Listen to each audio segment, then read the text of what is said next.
السلام ورحمۃ اللہ وبرکاتہ۔ محترم بھائی کا سوال ہے کہ طبرانی اوسط کے اندر یہ روایت ہے الحج و اشہر معلومات ابو امامہ رضی اللہ عنہ والی کہ شوال ذوالقعدہ ذوالحجہ یہ حج کے مہینے ہیں، یعنی الحج و اشہر معلومات۔ یہ روایت طبرانی اوسط کے اندر بالکل موجود ہے، طبرانی صغیر وغیرہ کے اندر بھی آتی ہے۔ حافظ ابن کثیر کی جو ہے وہ تفسیر بھی دیکھ لیں، موضوع روایت ہے، یہ موضوع روایت ہے جی۔ اس کی بڑی علت یہ سند میں راوی ہے حسین بن محارق جی، یہ حدیثیں وضع کرتا تھا، جس طرح کہ امام دارقطنی رحمۃ اللہ علیہ نے یہ بات ذکر کی ہے کہ یادع الحدیث، یہ حدیثیں وضع کرتا تھا۔ پھر امام ابن حبان رحمۃ اللہ علیہ نے کہا لا یجوز الاحتجاج بھی، کہ اس سے حجت پکڑنا جائز ہی نہیں ہے۔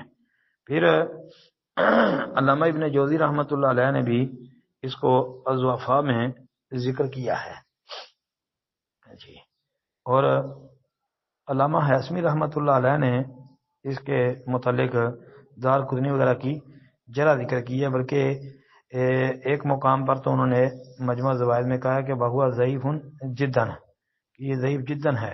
اور حافظ ابن کثیر رحمۃ اللہ علیہ نے تفسیر ابن کثیر میں کہا حدیث موضوع، کہ حدیث موضوع ہے لا یصح، مطلب کہ اس کا مرفوع ہونا صحیح نہیں ہے۔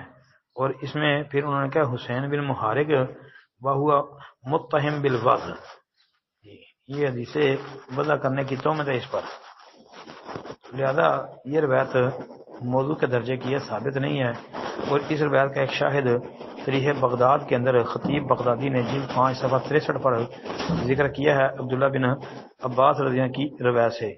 وہ روایت بھی سندن ثابت نہیں ہے، کیونکہ اس میں ایک تو شریک بن عبداللہ النخی قاضی کوفی اگرچہ مختلف ہی راوی ہے لیکن مدلس بھی تھا، تو یہاں پر ان سے بیان کر رہا ہے۔ آگے ابو اسحاق جو ہے، یہ ابو اسحاق السبیعی یہ بھی مدلس بھی تھا اور مختلف بھی تھا، اختلاط بھی ہو گیا تھا۔ آگے ابو اسحاق کا استاد ہے ان تمیمی، یہ تمیمی کون ہے کوئی پتہ نہیں، مجہول ہی معلوم ہوتا ہے یہ جی، تو لہذا یہ روایت ثابت نہیں ہے جی۔ السلام علیکم ورحمۃ اللہ وبرکاتہ۔